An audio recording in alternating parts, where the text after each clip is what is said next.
Hello, friends. Welcome to Take Two for this Wednesday, the 21st of January, 2026. I'm Jeannie, and I'm so glad you've decided to come along for the ride on this hump day. Well, I heard a remarkable story the other day on the internet. It was a story about a woman who had discovered an old postage stamp collection that she started as a child.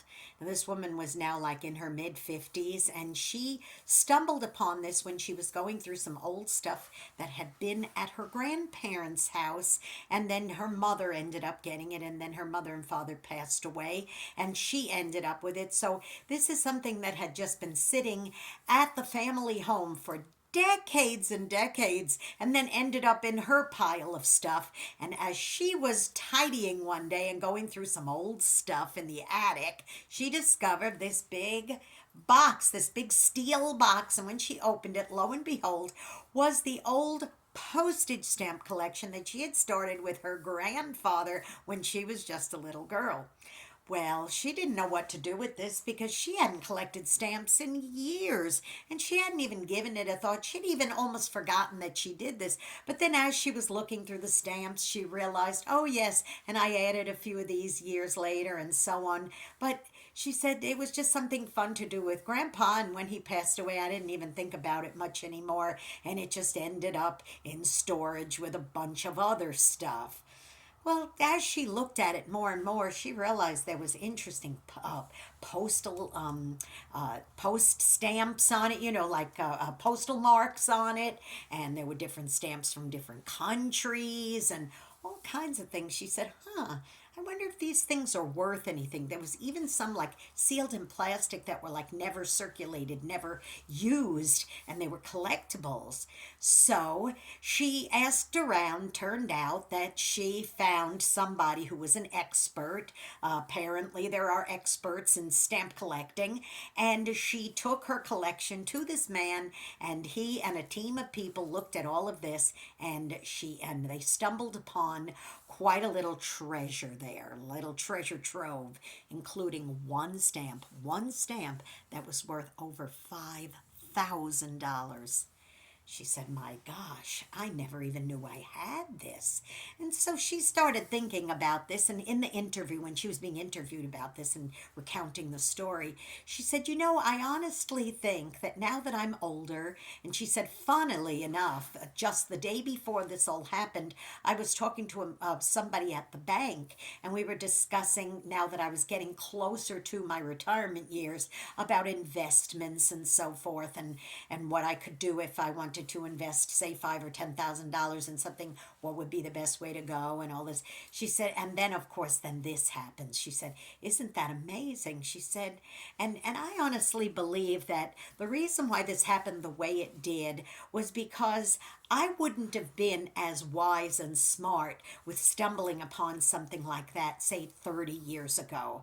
She said, I may have foolishly said, yeah, sell it. I need the money, and just fittered it away. But instead, she said, I really believe that God kind of like held that under wraps. It was a treasure, a hidden treasure that wasn't supposed to be found or dug up until much later. Maybe because now, A, it's probably worth a whole lot more than it would have been 20 or 30 years ago. And B, I might not have been trusted with it to do the right thing with it. And now that I'm older and I'm ready, now I'll use it to my best advantage.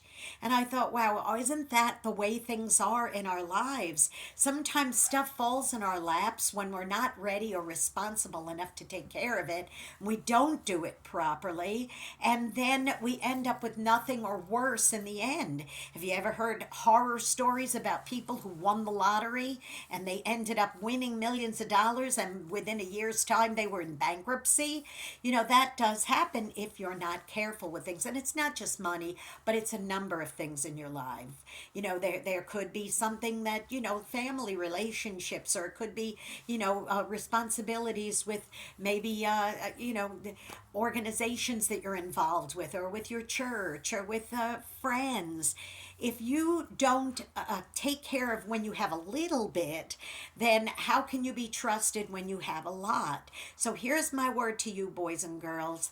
Do well and do your best with the little bit that you have, because then in the end you'll be trusted with even more, like that woman. And I do believe she did end up going back to her banker and making some kind of wise investment, including part of that going to one of her favorite charities. Don't forget to give too out of it.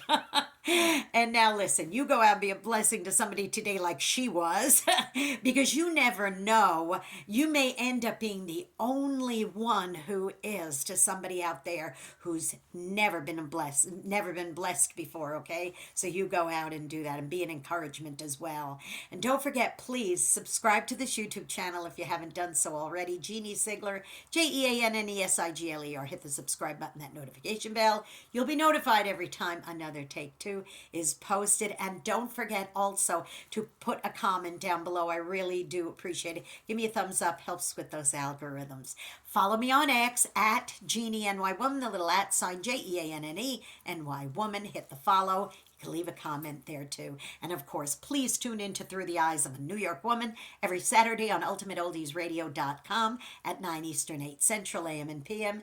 And then an encore presentation on Oldies700.com on Sundays at 4 Central, 5 Eastern AM and PM. You be blessed, take care, and remember, when you're trusted with a little, you will get a lot. And then you can really be trusted with that too. Be wise. I love you. I'll see you next time. Bye-bye.